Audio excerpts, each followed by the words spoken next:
Hello, this is Steven now. We're back with another Batman 66 episode review, and today we'll be reviewing the episode The Penguin Declines, the third part to this infamous three-parter. So without further ado, let's get into the review. In the previous episode, Batman and Joker's former henchwoman Venus are chained in a water pit where a giant clam has almost already swallowed Robin. Now, using every ounce of his strength, Batman bursts free from his chains and rushes over to the clam and pries it open long enough to rescue Robin from the maw of this mollusk.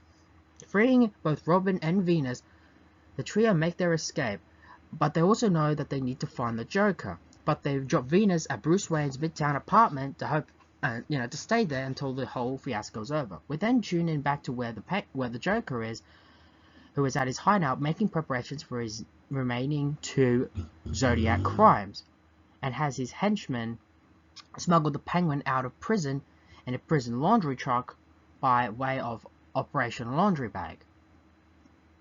However, despite that, dissension between the two soon builds up, but they manage to put it aside for their next big caper.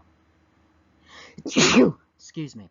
Using a mixture of his own insidious creation, Joker Jelly, which is basically strawberry jelly but tastes like strawberry axle grease, the Joker and his crew plan to go to the Gotham City Reservoir, where he, with Cinemarch, will plan to turn all of the Gotham City water into strawberry jelly unless he is paid $10 million ransom. However, whilst that's happening, the Penguin is pretty much using his charm to help the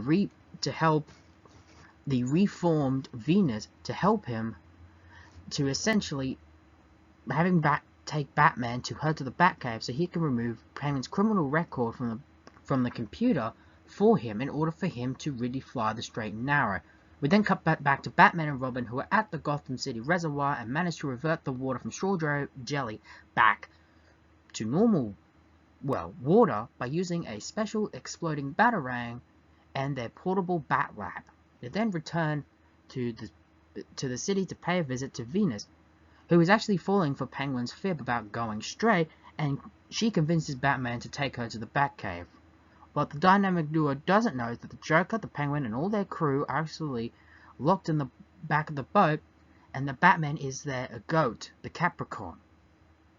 Batman and Robin return to the Batcave with Venus and show her and give her a small tour, but they're quickly surprised by Penguin, the Joker, and the rest of their crew: Mercury, Mars, Saturn, Neptune, Uranus, pop right out of the Batmobile's trunk and pretty much plan to turn the Batcave into their headquarters for Gotham City's criminals. But Batman stops them by essentially using this Bat's Spectrograph criminal analyzer, which will record everything about the Joker and their crew for possible future things. They knew they were in the truck and planned to bring them because the thing was too large. The Penguin tries to use his umbrella to kill Batman and Robin, but the gun doesn't work, courtesy of Batman's tinkering, and a bat bite breaks out. We get a proper bat bite in the Batcave, and I love every minute of it. It's absolutely hilarious. It ends with them being the Joker, Penguin, and all his crew quickly wiped out. And when Robin asked, well, couldn't they have just opened the back door? They said no, it was locked. So the Penguin and his crew are completely done for good. We end this episode back at Wayne Manor, where Dick Grayson cringes when he learns that Alfred has served for dinner clam chowder, but Bruce reassures him it's his chance to get even with them. It's a really fun and cheeky way to end the episode, and saying tune in next time where Batman and Robin will be going up against the Catwoman. So far I feel everyone's on point with their performance. Chief O'Hara, Commissioner Gordon, fun as always. Batman and Robin, fun as always. And the little scene with Alfred and Harriet at the end of the episode are all fun. Like I said, I feel like everyone's getting repeated, but I also feel like everyone's also being on their A game for this episode's performance. And speaking of that, let's get to the villains. For me, the Joker makes sense to run a caper like this, and he's arguably in charge. And his chemistry with his other villain that he's working with in this episode, I feel are completely on point and work so well with this episode. For me, Cesar Romero is a very different interpretation, but some of it still screams the classic Joker. And I really see that Cesar Romero is really having a blast, not just with this role, but not just with this episode, but I think from now on he is truly become comfortable in the role and brings so much energy. I also feel like this time around, he is really working with a really good script, and I think that mostly works because he has such a good villain to play off with. Because you see, Joker is more crazy, maniacal, and doesn't have anything to hold him back from going overboard. But his partner is literally the complete contrast to him.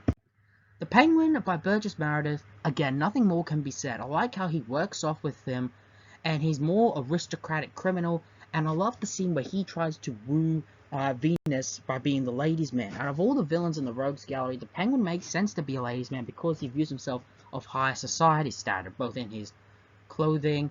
It just works with him. If there's one thing I really can't stand with this episode, and basically this whole three-parter in general, and this is a really small gripe, is Venus.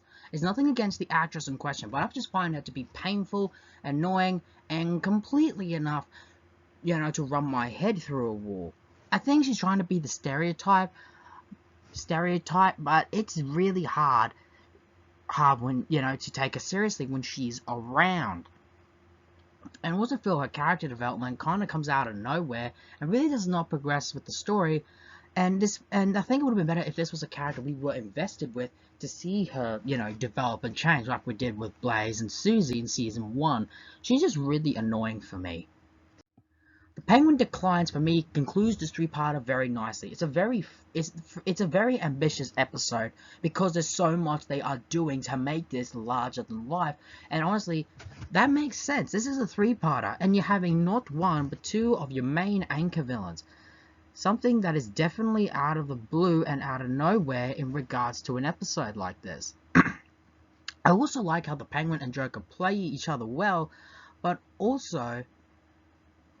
I also like, at the same time, how it is done and how they play off each other and how, essentially, their personalities and style clash with each other. And the bat fight at the end of the episode in the Batcave feels so satisfying. Arguably, this is the most ambitious episode of the series, and it arguably was the first of the many three-parters, and I say it was the best of all the three-parters of the entire series. And there we have it, The Penguin Declines. The end to, honestly, a really great three-parter. Join us next time when the dynamic duo wants to be up against the felonious felon, the Princess of Plunder, the Catwoman. So until next time, tune in to the same Steven hour, the same Steven channel, ladies and gentlemen. So long for now.